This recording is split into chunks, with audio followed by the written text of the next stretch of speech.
আজকের এই ভিডিওটা স্পেশালি তাদের জন্য যারা একটা ফিক্স স্যালারির ইনকাম খুঁজছেন।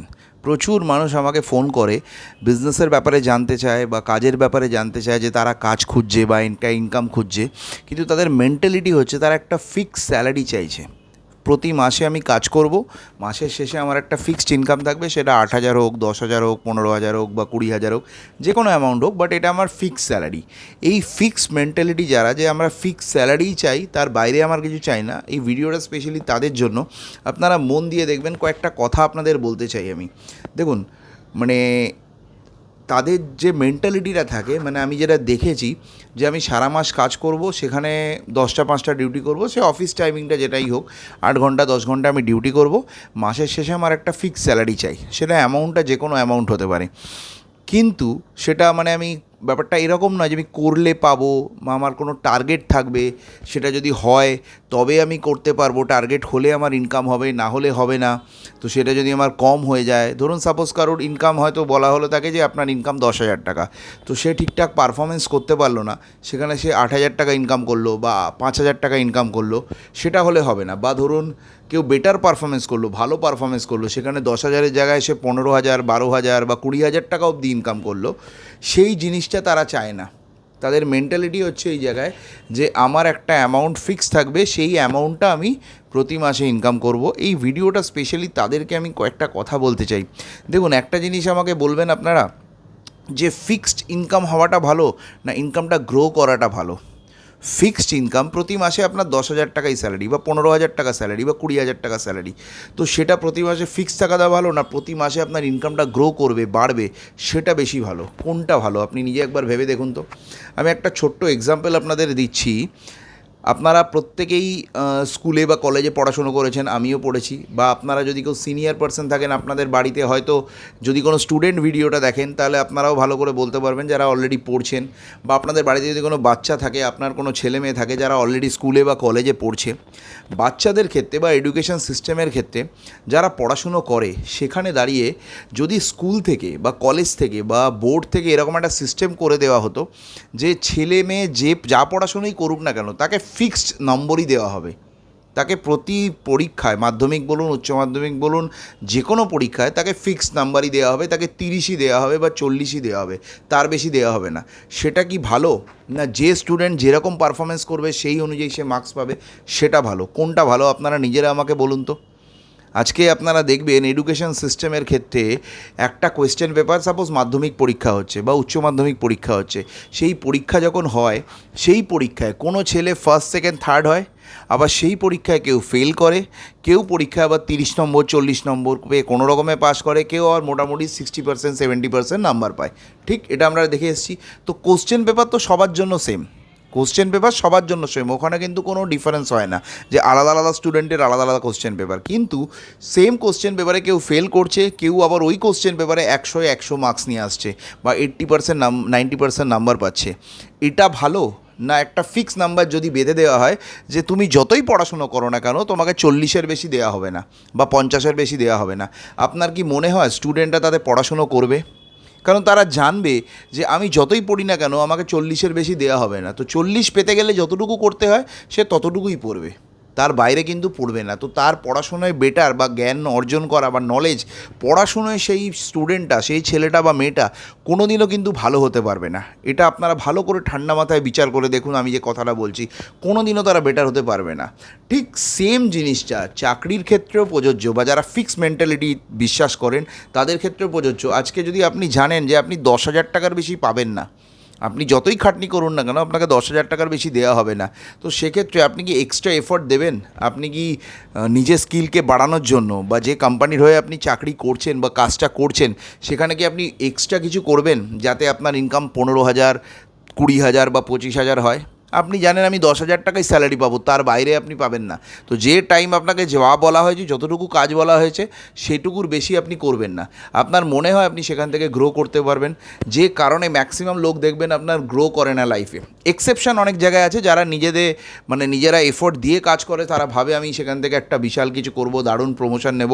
তো সেই মানুষ সেই ধরনের মানসিকতার মানুষ কিন্তু খুব কম। এক্সেপশন সব জায়গাতে থাকে, আমি এক্সেপশনের কথা বলছি না। জেনারেল কেসে মানুষ দেখবেন চাকরিতে যে কারণে মানুষের কিন্তু ইনকাম বাড়ে না, একটা জায়গাতেই ফিক্সড হয়ে থাকে, এবং যদিও বেড়ে থাকে খুব লিমিটেড, খুব অল্প অ্যামাউন্ট বাড়ে, সেটা বছরে বা 2 বছরে বা 3 বছরের পর 10% বাড়লো, 15% বাড়লো, 20% বাড়লো, তার বেশি কিন্তু নয়, সেটাও 1-2 বছর 3 বছর কাজ করার পরে।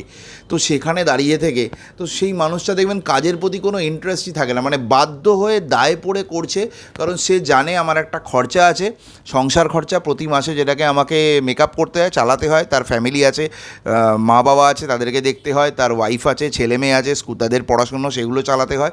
তো সেই জন্য বাধ্য হয়ে সে জানে ওই টাকাটা আমার আসছে, আমাকে এটা বাধ্য হয়ে করতে হচ্ছে, সেই কাজের প্রতি তার কোনো ইন্টারেস্ট থাকে না, পেয়েছে দায়বদ্ধ ফ্যামিলির প্রতি, সেই জন্য তাকে করতে হয়। তো সেখানে গ্রোথের কোনো জায়গা কিন্তু থাকে না, বেটার পারফরমেন্স দারুণ কিছু করেছে সেই জায়গাটা কিন্তু থাকে না। কিন্তু যারা দেখবেন মার্কেটিং ফিল্ডে কাজ করছে বা বিজনেস করছে, বা যারা টার্গেট ওরিয়েন্টেড কোনো জব করে, আমি জবের ক্ষেত্রেও বলছি, টার্গেট ওরিয়েন্টেড কোনো জব করে, আমি দেখেছি অনেকে আমাদের ফেসবুকে পোস্টে লেখে যে আমি একটা ইনকাম করতে চাইছি, ফিক্সড ইনকাম, বাট যারা আমি কোনো ইন্স্যুরেন্সের কাজ করব না, বা আমি নেটওয়ার্ক মার্কেটিং করব না, বা আমি সেলস বা মার্কেটিংয়ের কোনো কাজ করব না, এরকম ধরনের বা কোনো টার্গেট ওরিয়েন্টেড কাজ করব না, সেগুলো থেকে তারা পিছিয়ে আসে। একটা জিনিস মাথায় রাখবেন, আপনার লাইফে যদি কোনো টার্গেট না থাকে না, আপনি কোনো দিনও জীবনে বড় জায়গায় যেতে পারবেন না, কোনো ফিল্ডে।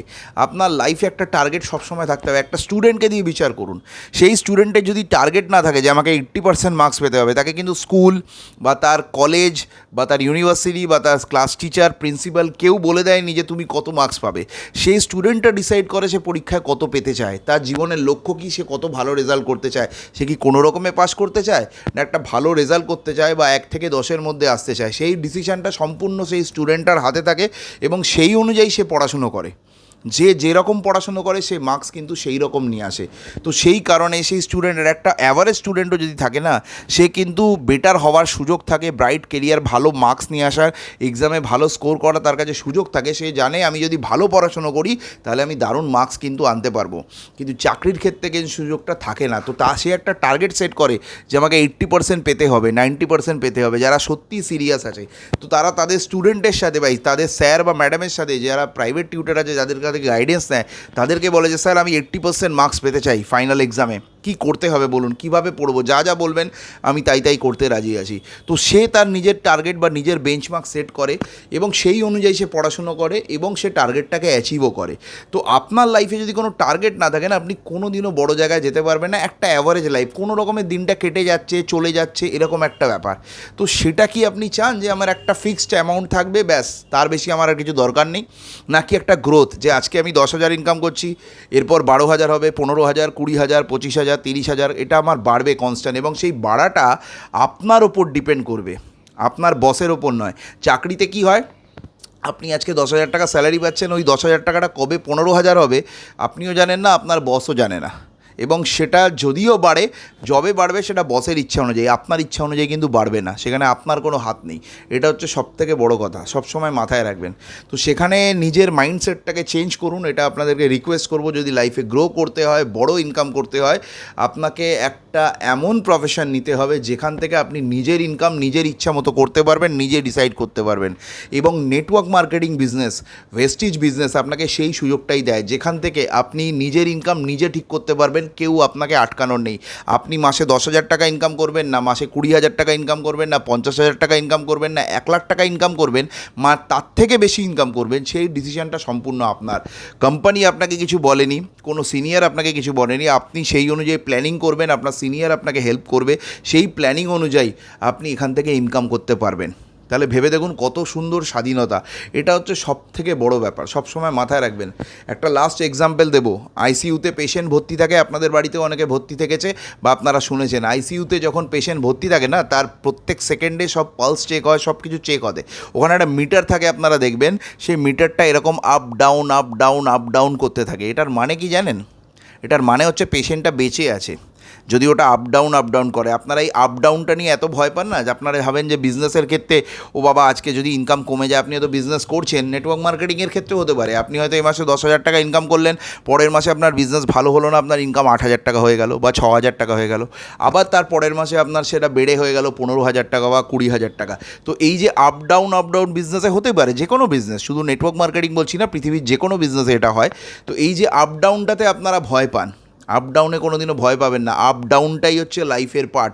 আপ ডাউন হচ্ছে মানে আপনার লাইফ চলে যাচ্ছে। যদি ওটা স্ট্রেট লাইন হয়ে যায় না, আইসিইউতে যদি ওটা স্ট্রেট লাইন হয়ে যায়, তার মানে কি, the patient is no more, সেই পেশেন্টটা মারা গেছে। তো আপনার লাইফ যদি স্ট্রেট হয়ে যায় পুরো, কোনো আপ ডাউন না থাকে, তাহলে সেক্ষেত্রে আপনার লাইফের ক্ষেত্রেও কিন্তু সেই রকমই সিচুয়েশান তৈরি হয়। তো সবসময় এটা মাথায় রাখবেন, জীবনে ওঠাপড়া থাকবেই, আপ ডাউন থাকবেই, তবেই লাইফ, তবেই আপনি একটা বড় কেরিয়ার করতে পারবেন। তো যেখান থেকে বিজনেসটা আপনি ধীরে ধীরে বাড়াবেন, একটা ইনকাম আপনার এক্সপোনেনশিয়াল লেভেলে কিন্তু পৌঁছায়। তো এই ফিক্সড মেন্টালিটি থেকে বেরিয়ে আসুন যে আমাকে ফিক্সড একটা ইনকাম করতেই হবে, এই ব্যতীত আমি আর কিছু জানি না। কোনো টার্গেট ওরিয়েন্টেড কাজ আমি করব না। নিজের লাইফে নিজে টার্গেট নিন যে আমি কত টাকা ইনকাম করব, এই টার্গেটটা আপনাকে সেট করতে হবে। এই টার্গেট আপনাকে লাইফে বড় একটা জায়গায় কিন্তু পৌঁছে দেবে। তো আপনাদের প্রত্যেককে অল দ্য বেস্ট। বিষয়টা নিয়ে অবশ্যই ভাবনা চিন্তা করবেন, খুব ভাবার বিষয় আছে নিজের লাইফের জন্য, কেরিয়ারের জন্য। Thank you everybody. আর আপনারা যদি সত্যি সিরিয়াসলি একটা বড় কেরিয়ার করতে চান, বিজনেস করতে চান, নেটওয়ার্ক মার্কেটিংয়ে একটা দারুণ কেরিয়ার করতে চান, তাহলে অবশ্যই আমাদের সাথে কন্ট্যাক্ট করবেন স্ক্রিনে দেওয়া নাম্বারে। থ্যাংক ইউ এভরিবডি আর all the best for your future. Thank you all.